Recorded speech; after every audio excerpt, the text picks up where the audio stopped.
Alors, nous avons abordé la question hier soir de la sensibilité et de l'expression. Et nous avons dit, j'ai dit notamment que, on l'avait déjà dit plusieurs fois, mais enfin, je l'ai répété de manière plus nette, plus forte, que les gens qui sont asiatiques ou africains n'ont pas la même capacité d'expression que les gens qui sont européens ou dérivés de l'Europe, comme les Américains, etc. Et ça signifie qu'ils n'ont pas le même faciès, n'ont pas les mêmes narines, n'ont pas les mêmes yeux, enfin peu importe, parce que les yeux aussi chez les Asiatiques c'est pas non plus évident, les narines chez les Africains c'est pas non plus évident, et donc quelque part ils ne vont pas développer le même langage facial, le même langage non verbal, si on peut dire aussi.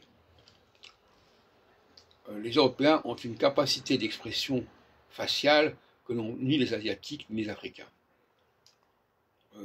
C'est pas seulement une question de bonne volonté, etc. C'est déjà une structure physique qui n'est pas la même, qui ne permet pas les mêmes développements, les mêmes variations, les mêmes nuances. Alors dans le cas des Arabes, c'est un peu différent, parce que les Arabes ont un physique qui est assez proche par certains côtés des Européens, mais ils ont une culture, ils ont un langage verbal qui est plus proche des Africains.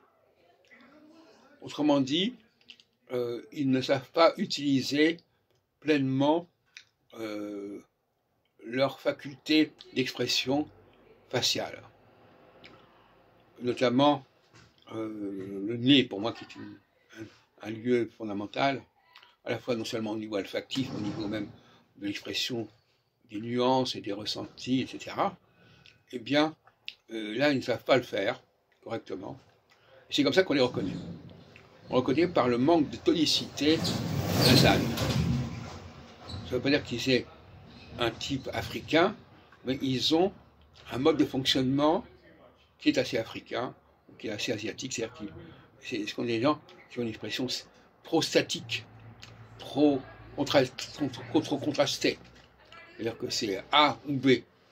Ils ne comprennent pas qu'on est dans la polysémie, dans la polyvalence, dans la polychronie, comme je dis maintenant, à savoir que finalement, le passage d'un stade à un autre est très subtil, est très progressif, est très nuancé. Et chez ces gens-là qui ont qui ont un langage verbal pauvre, c'est beaucoup plus tranché. C'est A ou B. C'est le grand sourire, ou c'est le visage très fermé.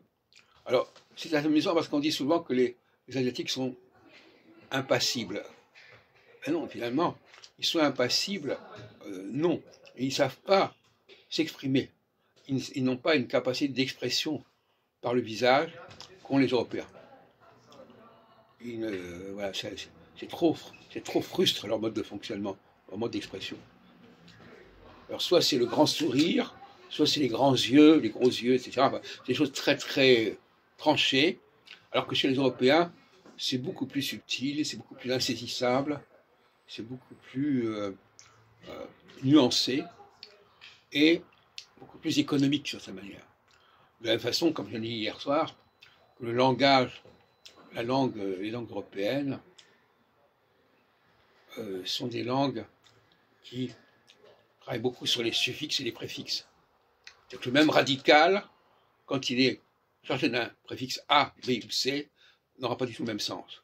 Et le même radical, quand il est chargé d'un suffixe A, B, C, n'aura pas le même sens. Et dans d'autres langues, c'est beaucoup moins subtil que ça, beaucoup moins tranché.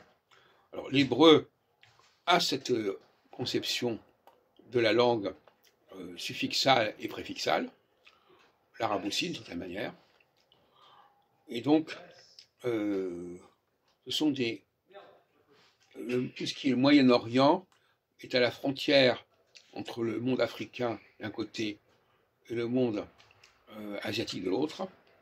Et donc c'est quelque chose d'un peu hybride, si on veut.